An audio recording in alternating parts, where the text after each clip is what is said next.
çıksın inşallah. Tabakayı cariye odur. Muhtar olarak sadece manevi sorunları, dini inanması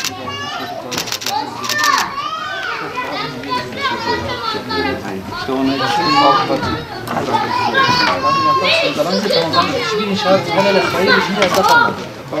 Müslümanlar hayırseverdir, sahip çıkıyor, atıyorlar. Müslümanlar dinini seviyor. Size düşen daha büyük vazife var. Köyleri Kur'an,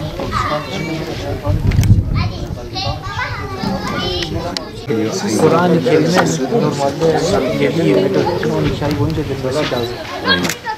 Siz bunu teşvik ederseniz çok daha büyük bir hayra vesile olursunuz. 2 ay Kur'an kursu dönemi o boşluk çok güzel geçti. Eğlence vardı. Çok şükür. Sanız ne olacak diyeceğim? Burası diyorsun. Cami, burası biraz hasar da görmüştü.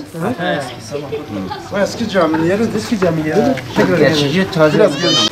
Aleyküm. Kolay gelsin. Sağ olasın. Bekmez kaynatıyor. Eskiden Nasılsın teyze? Sağ olasın, size hoş geldiniz. Bereketli olsun inşallah. İşaret vermeye başlayacak şimdi. Bizim üzümü yoktu ama yamantarlar. Şaşağı yetiştirmezsen bu da gidiyor. Doğru yapalım. Gelin teyze işini rahat yapın. Allah razı olsun. Sağ olun. Teşekkür ederiz.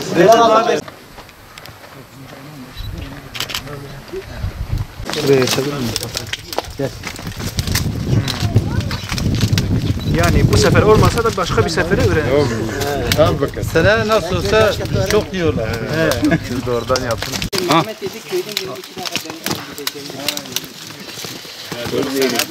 Ha böyle. Olmamış bu. Gene fena değil ya. Fazla da yaklaşmayın. Bence elinizi daha fazla bulaştırmayın.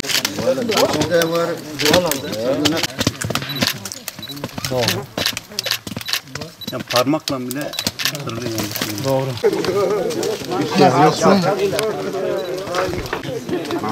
Özlem Mustafa Bey 3-5 ağaç bırakmış. Valla işte Sen de bir tane bırak. bu benim tarla değil. Ekonomisini bilenler. Fakat işte biz vatandaşlar bu boyuta bilmediğimiz için diyor. Onun zamanında iyi değişimdir. Enflasyondur, paranın düşmesidir, değerinin düşmesidir ve doların yükselmesidir. Dolar ve faizin yükselmesi, enflasyonun yükselmesidir.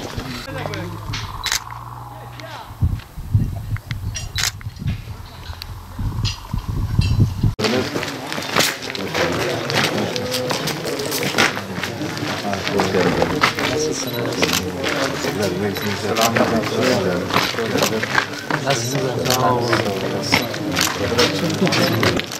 Sağ olasın. Sinan Bey. Sağ olasın.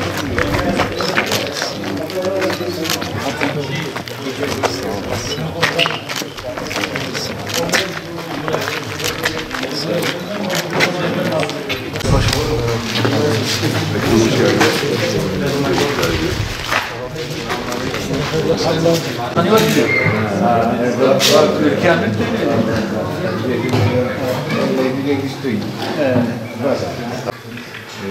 Arkadaşlar iyisiniz inşallah. Sizi gördük daha iyi oldu. Allah razı olsun.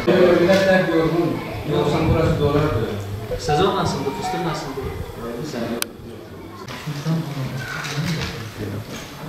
Su yüksek fatura su mu?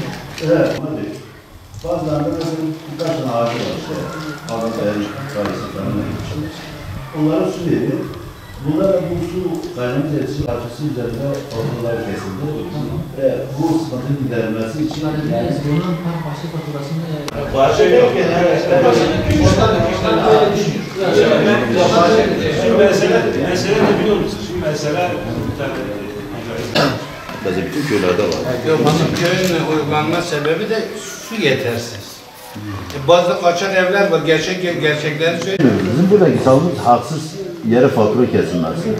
Şimdi adam haftada 10 günde bir yarım köy 20-100 litre bir su ağacına vermiş ise Onları düşürmen. şu anda mağdurdur. Üzerinde duracağız. Arkadaşlar sizin fazla zamanınızı almayayım. Yok. Gecedir. Seçim döneminde hep birlikte çalıştık, çabaladık. Siz de hem dua ettiniz, hem seçimde çalıştınız, destek verdiniz, dua ettiniz. Her zaman duacıyız. Aynı zamanda teşekkür için de geldim. Hepinize teşekkür etmek istiyorum. Allah-u Teala hepinizden razı olsun. Niyetimizi halis kılsın, çalışmanızı kendi rızası için kabul etsin inşallah. Bizim sizinle hukukumuz, bizim insanımızla hukukumuz sadece Allah içindir. Birbirimizi Allah için seveceğiz, Allah için buğz edeceğiz. Allah için bir şeyler yapmaya çalışacağız, memleketimiz için bir şeyler yapmaya çalışacağız. Allah-u Teala bundan başka da bir niyet, bir gaye, bir amaç vermesin bize. Eğer o tür yollara tevessül edersek, bizim de diğer siyasi partilerden mal, makam, mevki için çalışan insanlardan bir farkımız kalmaz. Bu bizim için caiz değildir, meşru değildir. Bizim ilkelerimiz, inancımız, değerlerimiz buna yol vermiyor. Yol vermediği için de biz Allah'ın izniyle bundan kaçınacağız. Hata yaptığımız, yanlış yaptığımız ya da göremediğimiz eksiklerimiz olduğunda da bu sefer siz bizi ikaz edeceksiniz. Birbirimizi uyaracağız. Sizden bu istirhamımız, bu beklentimiz var. Bu amaçla gelip gideceğiz. Kapımız da her zaman açıktır size. Bir isteğiniz, bir ihtiyacınız olursa evet iktidar olmayabiliriz ama en azından baskı yaparız, söyleriz, götürürüz, getiririz, medyada söyleriz. Çözebilmek için elimizden gelen her şeyi yaparız. Muvaffak olduk, çözdük, ne ala? Allah'a şükredeceğiz. Olmadık, elimizden geleni yapmış oluruz en azından. Bir münker gördüğünüz zaman Resulullah sallallahu aleyhi ve sellem söylüyor ya, elinizle kaldırın. Buna gücünüz yetmiyorsa dilinizle karşı çıkın. Ona da gücünüz yetmiyorsa bari kalbinizle buğz edin. Bu da imanın en zayıf halkasıdır. Şimdi elimizden ne geliyorsa Allah'ın izniyle memleketimiz için yapmaya çalışacağız. Allah-u Teala bize ne kısmet ederse artık o ayrı bir şey. Hani niyet etmek, yapmak, çabalamak, gayret etmek bizim elimizde ama sonuç bizim elimizde değil. Bu noktada da çalıştığımızı, gayret ettiğimizi göreceksiniz. Bizi bundan mesul tutun. Çalışmazsak mesul tutun. Baskı yapın, söyleyin ama sonuçtan bizi mesul tutmayın. Bizim siyasetten beklentilerimiz farklıdır. Halktan da, sizden de beklentilerimiz farklıdır. Memleketin çok sorunu var. Ekonomik sorunları var, fakirlik, pahalılık, vergiler, şu bunlar var. Onun dışında deprem var mesela, TOKİ'ler, mağdurların sorunları var. Eğitimle ilgili sorunlar var. Birçok alanla alakalı sorunlar var. Bunların neredeyse hepsi geçicidir. Fakirlik, pahalılık 1 yıl, 2 yıl, 3 yıl sonra inşallah çözülür. Türkiye'de hep böyle olmuştur. Krizler gelmiş, 3 yıl sonra gitmiş. Deprem Allah-u Teala esirgesini bir daha göstermesin, olur. İnşallah bir daha böyle büyük afetler olmasın diye dua ediyoruz. Çünkü 100 yılın felaketidir. Bizim asıl sorun olarak gördüğümüz, hepimizin üzerinde durması gerektiğini düşündüğümüz husus çocuklarımız, gençlerimiz, ailelerimiz, Allah'a yakınlığımız. Kendimizi ve ailelerimizi ifsat çalışmalarından muhafaza etmek.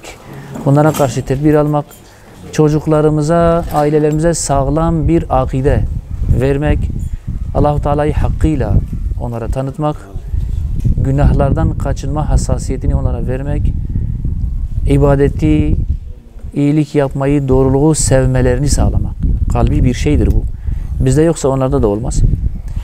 Bizim beklentimiz budur. Çünkü bugün küffarın bütün projeleri bizim yeni neslimiz üzerindedir, çocuklarımız üzerindedir.